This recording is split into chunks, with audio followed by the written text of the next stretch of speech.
Rome was once weak, surrounded by enemies, hated by kings, destroyed by invaders, yet this city refused to die. They burned Rome, they slaughtered its people, they laughed at its fall. But Rome remembered everything.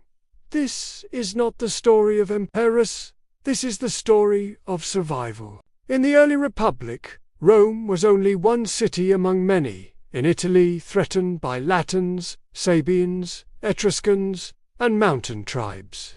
Internal conflict nearly destroyed Roman unity, but hardship forged discipline.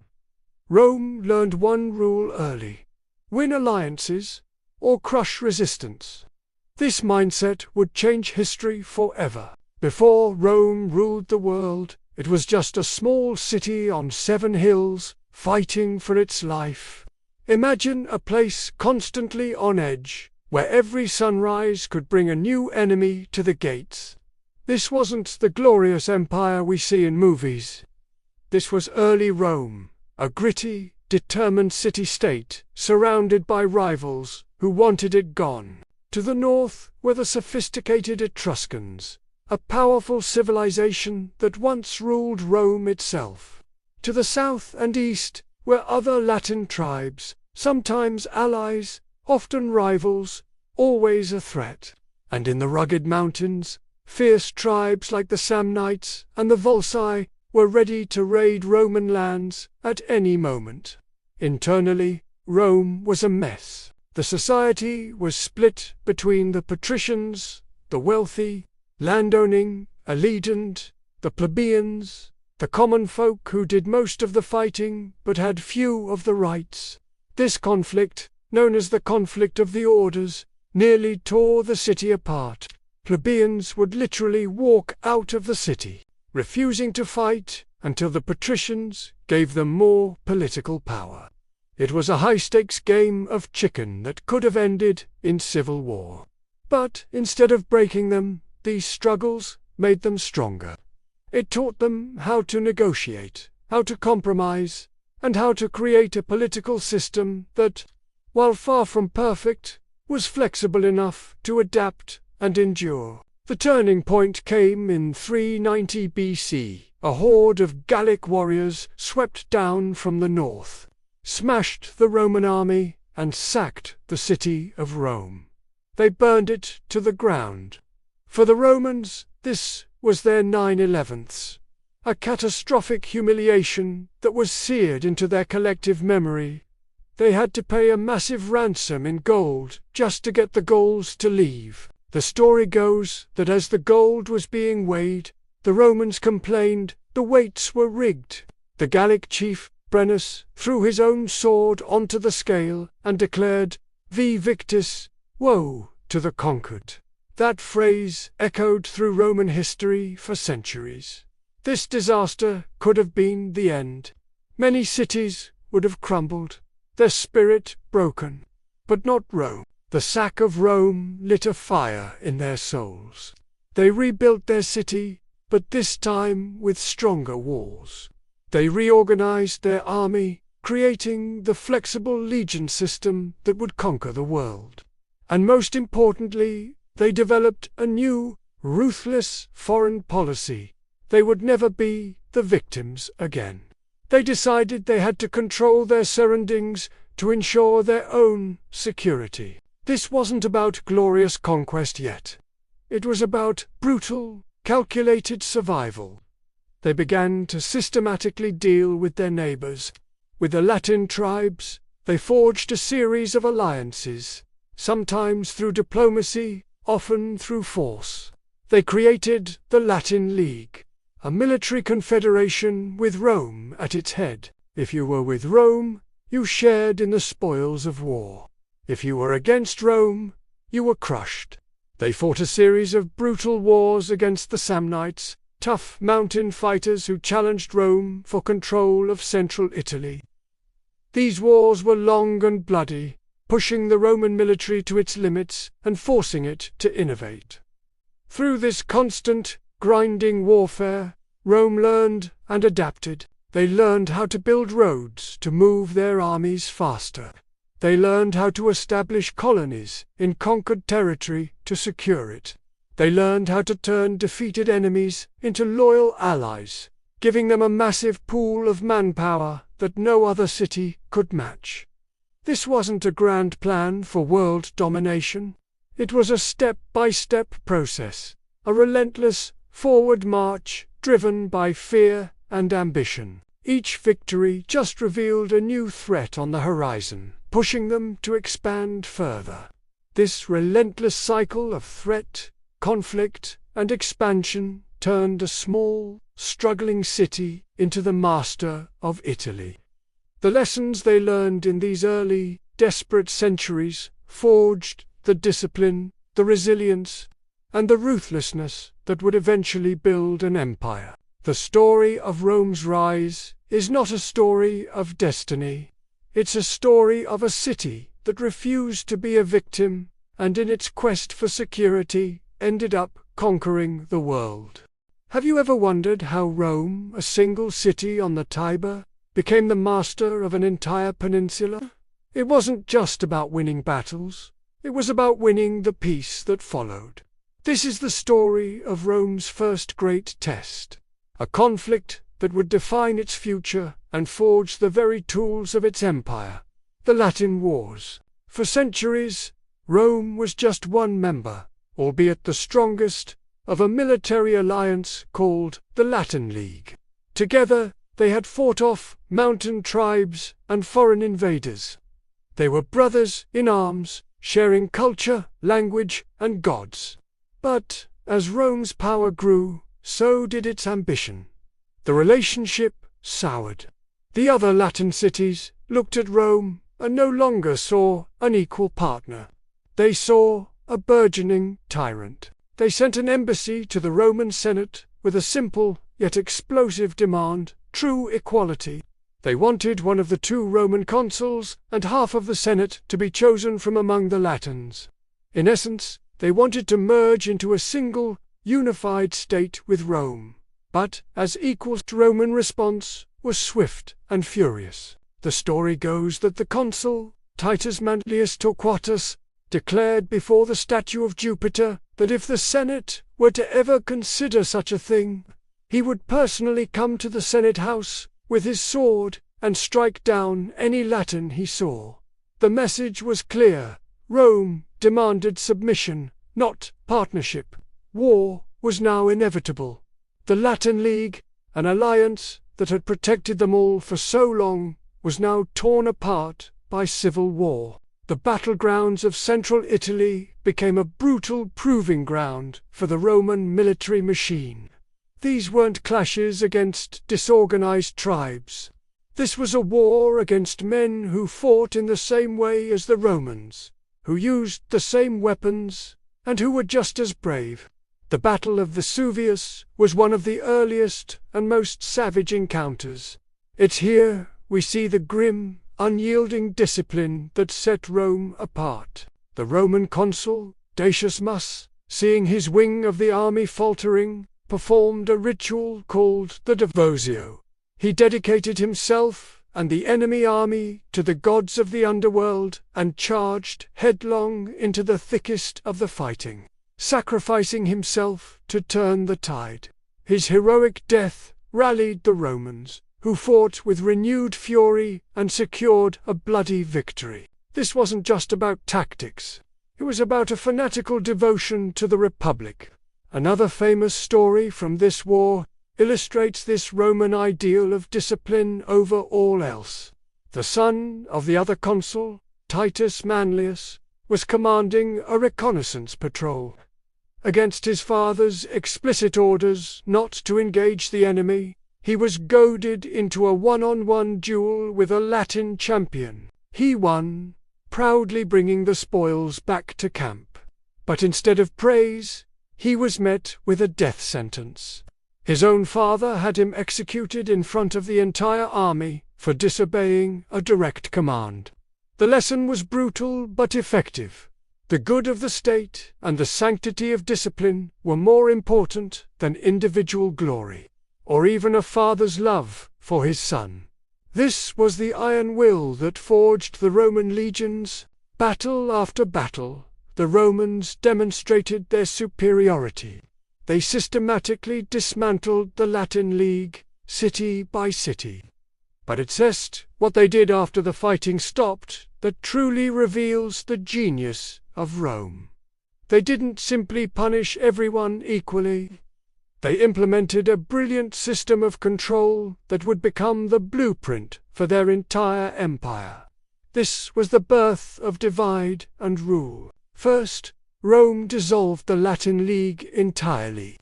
The cities were forbidden from making treaties or even trading with one another. Their collective power was shattered, leaving each city to face Rome alone. Then, Rome created a hierarchy of rights and statuses. A few select cities that had remained loyal were granted full Roman citizenship. Their people became Romans, with the right to vote and hold office. Their fates were now tied directly to Rome's other cities. The ones who had fought stubbornly received a lesser form of citizenship. Civitas signed suffragio, citizenship without the vote. They had the duties of a Roman, like serving in the army and paying taxes, but none of the political privileges. This created a powerful incentive. Behave, be loyal, and one day you too might be granted full citizenship. It was a ladder of aspiration, with Rome at the very top. For the most rebellious cities, the punishment was severe. Their walls were torn down, their lands confiscated, and Roman colonists were settled in their place. These new colonies acted as loyal garrisons, strategic outposts that projected Roman power and broke up hostile territories. And to connect all these new subjects and colonies, Rome began its legendary program of road building. The first of these great highways, the Appian Way, was started shortly after this period. These weren't just roads for trade. They were military arteries, allowing Roman legions to march quickly and decisively to crush any hint of rebellion. By the end of the Latin Wars in 338 BC, the political landscape of central Italy had been completely redrawn. Where there was once a league of equals, there was now a web of subjects, allies, and colonies, all centered on a single, dominant power.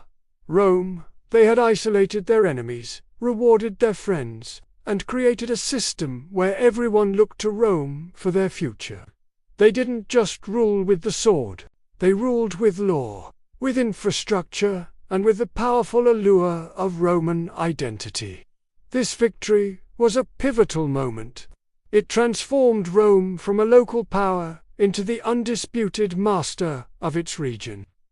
It gave them the manpower and the strategic depth to face greater challenges. And a greater challenge was already brewing. In the rugged mountains to the south, a hardy, formidable people known as the Samnites were watching Rome's expansion with growing alarm. They were warriors, masters of mountain warfare, and they would not bow to Roman dominance. The stage was set for an even greater conflict. A multi-generational struggle that would push Rome to its absolute limits and decide the fate of all of Italy. The Latin Wars were over, but the Samnite Wars were about to begin, and the ultimate prize was control of the entire Italian peninsula. Thank you so much for watching. Please hit that like button and subscribe for more stories about how the ancient world was forged.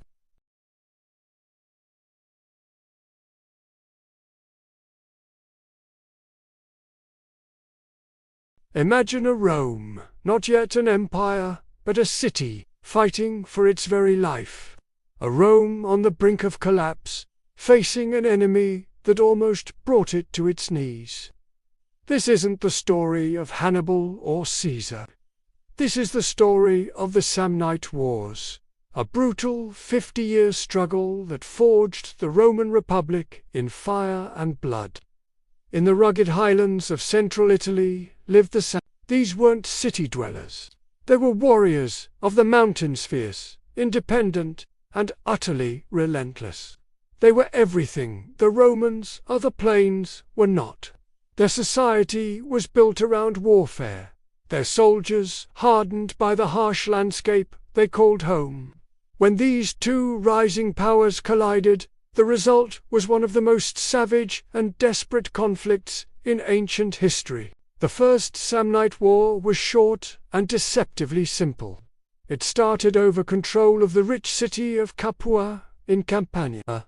The Samnites wanted it, but Capua, fearing their power, appealed to Rome for help.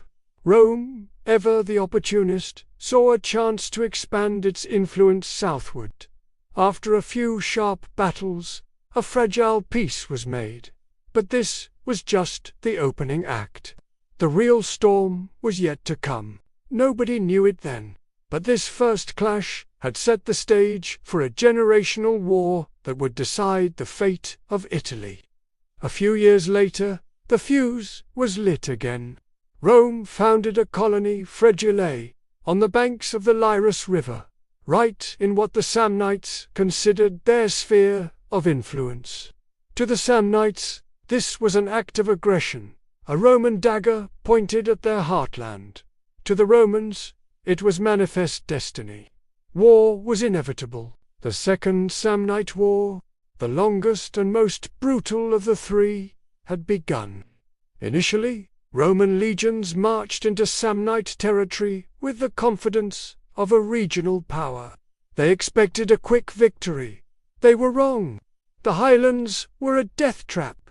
The Roman phalanx, so effective on open plains, was clumsy and vulnerable in the narrow mountain passes and dense forests.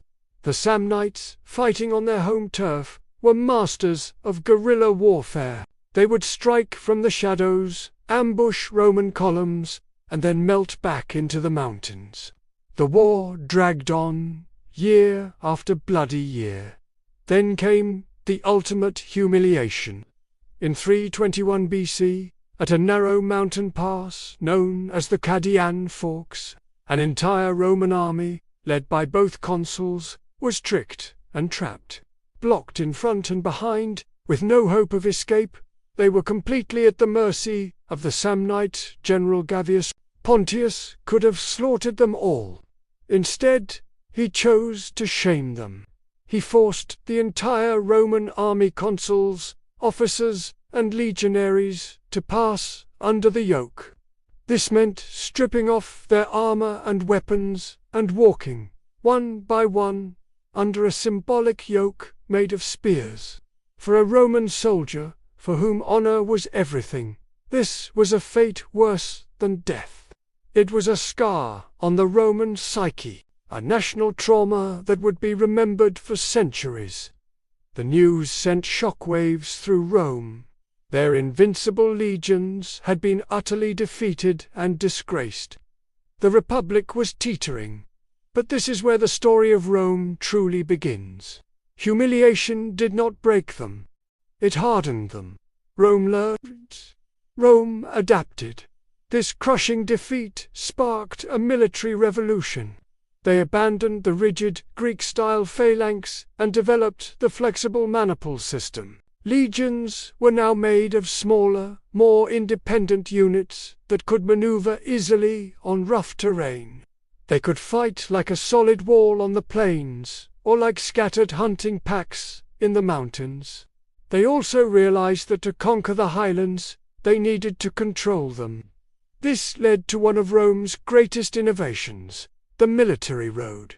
They began constructing the famous Appian Way, a paved, all-weather highway that stretched south from Rome. It wasn't just for trade. It was a military highway. It allowed them to move troops and supplies into the heart of enemy territory faster than ever before. Along these roads, they built fortified colonies, permanent military bases that acted as anchors, projecting Roman power deep into Samnium. The war reignited with a new Roman fury. They were no longer just fighting for conquest, they were fighting to erase the shame of the Caudine Forks. The fighting was more brutal than ever. Cities were sacked, populations enslaved. The Samnites fought with the courage of cornered wolves, but Rome's new military machine was relentless. The war became a contest of attrition, a test of will. Who could endure the most pain? Who could absorb the most losses and keep fighting? While the Samnites were formidable, they had a critical weakness. They fought alone. Rome, on the other hand, was a master of diplomacy and division. As the war dragged on, other Italian peoples, like the Etruscans and the Gauls, saw a chance to challenge the growing power of Rome. They joined the fight, hoping to crush the Romans from all sides. It was a grand coalition, a nightmare scenario for the Republic, but Rome turned this into its greatest strength. While their enemies fought as separate armies with separate goals, Rome operated with a single, unified command. They used their new road network to shuttle armies back and forth, confronting each enemy one at a time. They would hold off the Etruscans in the north while launching a major offensive against the Samnites in the south. Then they'd rush their legions north to push back the Gauls. They prevented their enemies from ever uniting their full strength in one place. The decisive moment came at the Battle of Sentinum. In 295 BC, it was one of the largest battles fought in Italy up to that point. A massive army of Samnites, Gauls, and their allies faced the Roman legions. The fighting was desperate. On one flank, the ferocious charge of the Gallic war chariots broke the Roman line. The Roman commander, Publius Decius Mus, seeing his men begin to flee, performed a heroic act of devorio. He rode his horse directly into the thick of the enemy, sacrificing himself to the gods of the underworld in exchange for victory. Inspired by his sacrifice, the Romans rallied, repelled the Gauls, and eventually overwhelmed the Samnites. The coalition was shattered. One by one, Rome's enemies fell. The Etruscans sued for peace. The Gauls retreated back to the north. The Samnites, now isolated and exhausted after nearly half a century of war, were finally forced to surrender. Rome had won. Victory did not come quickly or easily. It came through disaster, humiliation, and adaptation. The Samnite Wars were Rome's crucible. They entered the conflict as a local Italian power and emerged as the masters of the entire peninsula. They had learned how to fight and win long, grueling wars of attrition. They had built a professional, adaptable army and a logistical network to support it. The lessons learned in the mountains of Samnium would be the foundation upon which they would build an empire that would dominate the known world. The fierce warriors of the highlands were defeated, but in their struggle, they had unwittingly taught their conquerors how to become invincible.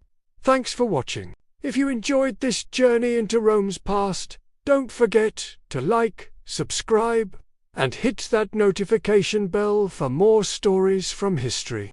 What if I told you the most famous victory in history was actually a defeat? Well, not for Rome, but for the man who beat them. The final, daunting challenge to Roman dominance in Italy came from the south.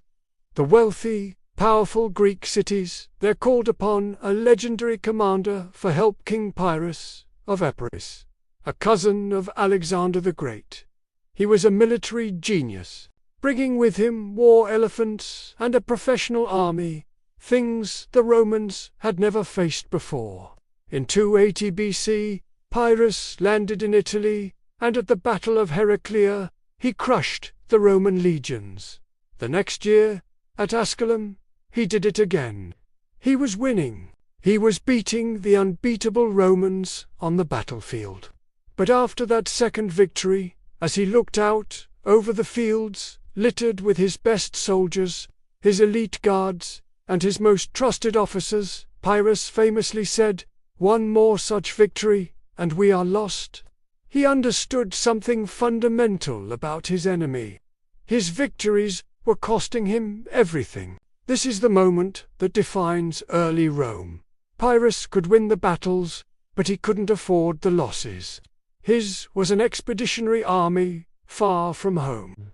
Every veteran soldier he lost was irreplaceable.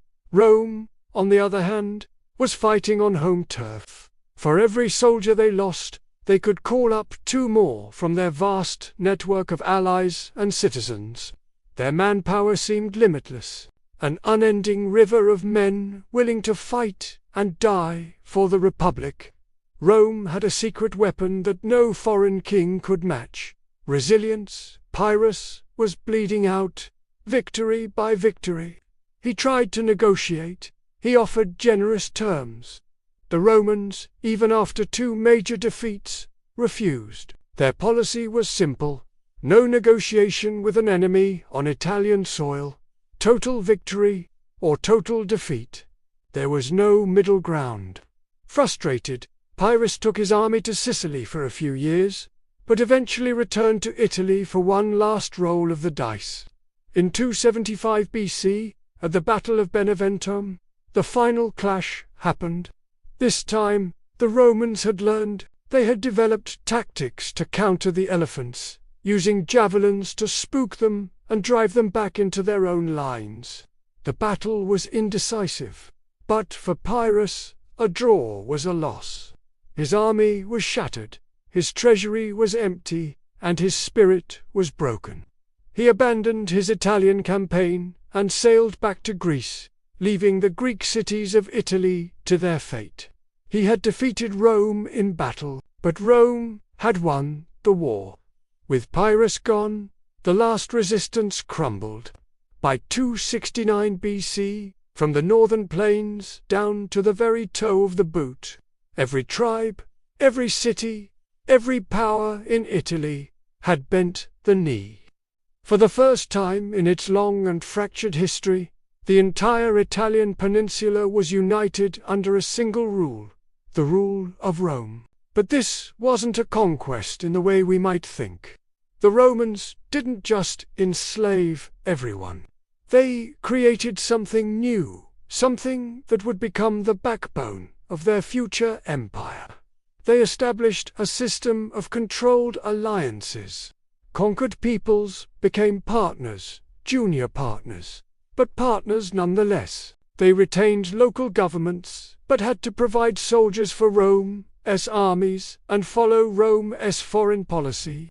This system was a machine for generating military power, turning former enemies into a source of near-infinite strength. This unification of Italy was not the end of the story.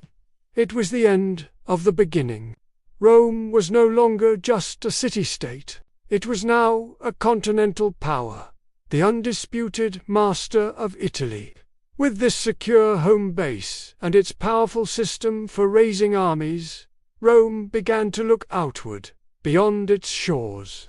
Across the water, new rivals, new challenges, and new worlds awaited. The stage was set for a conflict of titans, a struggle that would engulf the entire Mediterranean. The Republic had been forged in the crucible of Italy.